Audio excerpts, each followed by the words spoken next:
Halo, apa kabar? Perkenalkan, saya Sri Martiningsih, mahasiswa Magister Akuntansi Trisakti Angkatan 45. Dalam presentasi kali ini, saya akan membahas topik yang sangat penting dalam dunia keuangan, yaitu obligasi. Obligasi adalah instrumen utang yang diterbitkan oleh pemerintah atau perusahaan untuk mengumpulkan dana.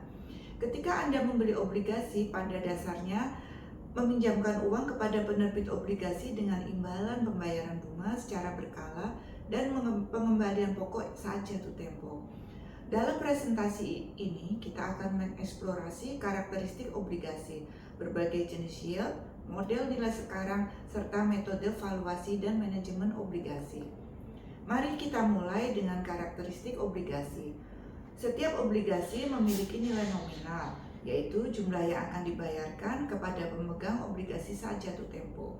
Selain itu, ada juga bunga atau kupon yang merupakan pembayaran periodik yang diterima oleh investor. Jangka waktu obligasi juga sangat penting, karena ini menentukan seberapa lama investor akan menunggu untuk mendapatkan kembali pokok mereka. Yield adalah ukuran penting dalam investasi obligasi. Ada beberapa jenis yield yang perlu Anda ketahui. Nominal yield yang merupakan rasio antara pembayaran kupon dan nilai nominal obligasi. Current yield mengukur pendapatan tahunan dibandingkan dengan harga pasar obligasi saat ini. Promised yield to maturity merupakan perkiraan total return jika obligasi dipegang hingga jatuh tempo. Sedangkan promised yield to call adalah yield jika obligasi ditebus lebih awal. Terakhir, realized horizon yield mencerminkan nilai yield yang sebenarnya diterima oleh investor berdasarkan arus kas yang diterima. Selanjutnya, kita akan membahas model nilai sekarang. Model ini digunakan untuk menilai nilai obligasi dengan mendiskontokan arus kas masa depan, yaitu pembayaran kupon dan nilai nominal yang akan dibayar pada saat jatuh tempo. Rumus yang digunakan adalah P sama dengan C dibagi 1 plus R pangkat T, di mana P adalah nilai sekarang, C adalah pembayaran kupon, R adalah tingkat diskonto, dan T adalah waktu. Dengan menggunakan rumus ini, kita dapat menentukan berapa nilai obligasi saat ini berdasarkan arus kas yang akan diterima di masa depan. Nominal yield adalah yield yang dihitung dari pembayaran kupon dibandingkan dengan nilai nominal obligasi. Ini memberikan gambaran awal tentang imbal hasil. Selanjutnya, current yield yang dihitung dengan membagi pembayaran kupon tahunan dengan harga pasar obligasi. Hal ini mencerminkan imbal hasil yang akan diterima investor jika mereka membeli obligasi pada harga pasar saat ini. Kemudian kita memiliki promised yield to maturity yang merupakan estimasi total return jika obligasi dipegang hingga jatuh tempo. Ini menganggap bahwa semua pembayaran kupon diinvestasikan kembali pada tingkat yang sama. Promised to call and realized yield merupakan yield yang diterima jika obligasi ditebus sebelum jatuh tempo.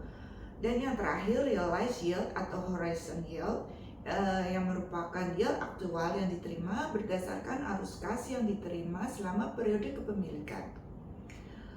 Selanjutnya, kita akan membahas valuasi obligasi menggunakan spot rates. Spot rate merupakan tingkat suku bunga untuk masing-masing periode jatuh tempo dan sangat penting dalam penilaian obligasi.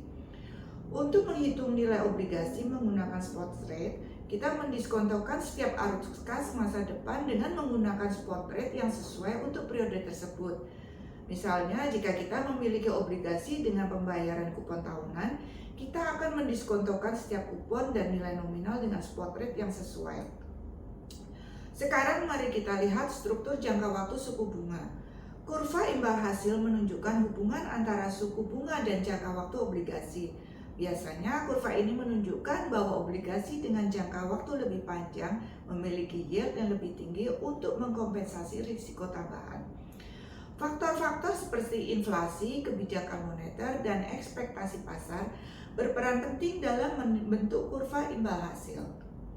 Selanjutnya, kita memiliki expectations hypothesis yang menyatakan bahwa yield obligasi jangka panjang mencerminkan ekspektasi suku bunga masa depan. Jika pasar percaya bahwa suku bunga akan naik, yield obligasi jangka panjang cenderung lebih tinggi. Likuiditas juga merupakan faktor penting dalam manajemen obligasi. Obligasi yang lebih liquid biasanya memiliki spread bid-ask yang lebih sempit dan lebih mudah untuk dijual di pasar, yang mengurangi risiko bagi investor. Sebagai kesimpulan dari paparan kali ini, pemahaman tentang karakteristik obligasi, berbagai jenis yield, dan metode penilaian sangat penting bagi investor. Hal ini akan membantu dalam pengambilan keputusan yang lebih baik dalam manajemen portofolio obligasi. Sehingga saya merekomendasikan agar investor selalu mempertimbangkan risiko dan imbal hasil sebelum berinvestasi dalam obligasi. Demikian paparan saya kali ini. Terima kasih sudah mengikuti channel saya. Terima kasih.